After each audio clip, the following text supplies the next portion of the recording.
Hi there future P's, this is Wasim Asgar, and in this video I'm going to discuss a strategy that has helped me a lot during my undergraduate studies, graduate studies, during my FE electrical and computer exam preparation and P power exam preparation. And I use this strategy even today whenever I'm trying to learn something new or to improve. And this simple strategy is called journaling. Now don't confuse journaling with note-taking. Note-taking, in my personal opinion, can be an overhead and a waste of time. If you are sitting in a lecture room and listening to what the professor is saying, and at the same time trying to capture every single word and paraphrase it in your own writing, chances are that you will lose focus and won't be able to pay attention to the explanation that the professor is providing you. Journaling, on the other hand, is actually a reflective exercise. I developed this habit sometime around high school where I would create summary of whatever I have learned after a lecture or after a study session. And this can be in the form of bullet points, like key points about this particular topic that I must understand, or that I understood, or that I need to understand. It is almost like a high-level conversation that you're having with yourself, and you're not simply reiterating what the instructor is teaching you in real time. Because as I mentioned, doing so is going to distract you from paying attention to the important stuff. I help a lot of students prepare for FE electrical and computer exam as well as the P power exam.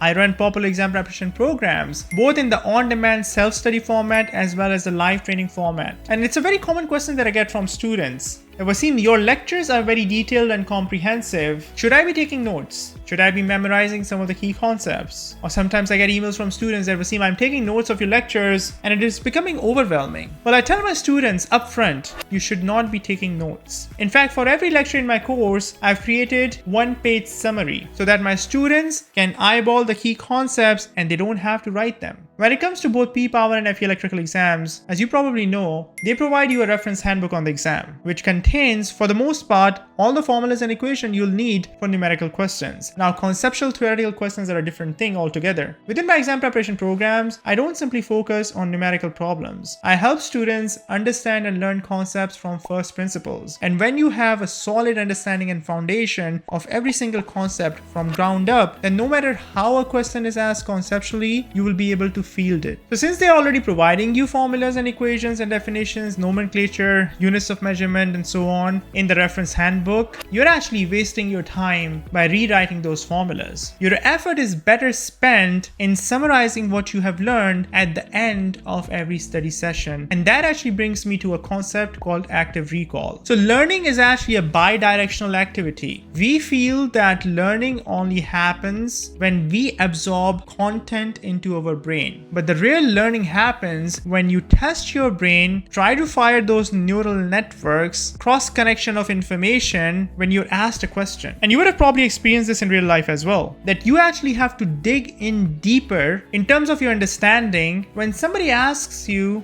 a question. And that question can be very simple and straightforward. If a 5-year-old walks up to you, asks you, what do you do for work? And you tell them that I'm an electrical engineer. And then the kid follows up, who is an electrical engineer? What does an electrical engineer do? Chances are that in order to provide an articulate response to this kid, you'd actually have to organize several pieces of information in your mind in a structured manner so that when you present it to the kid, it will make sense and help them understand what you do as an electrical engineer. In other words, you're actively recalling what you know. And by actively recalling what you know, you are reinforcing your understanding. You're making it more organized. Within my FE electrical and P power exam preparation program, I routinely test students. After explaining them theoretical concept, I do in-lecture practice problems. Students can follow me, and then I hit them up with quizzes. These quizzes test them on their understanding of what I've just taught them, and they're also provided with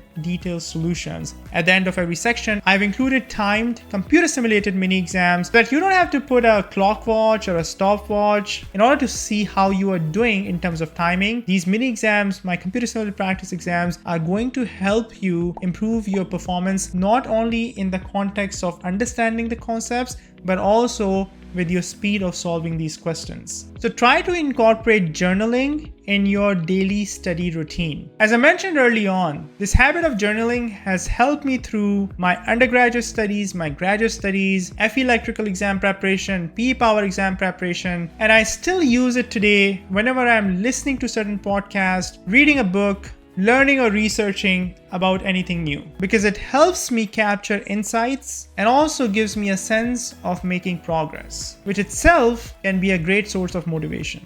And if you want to learn more about preparation of FE electrical and computer exam and the PE power exam, then check out these playlists over here. Thanks for watching, and I'll see you soon in the next video.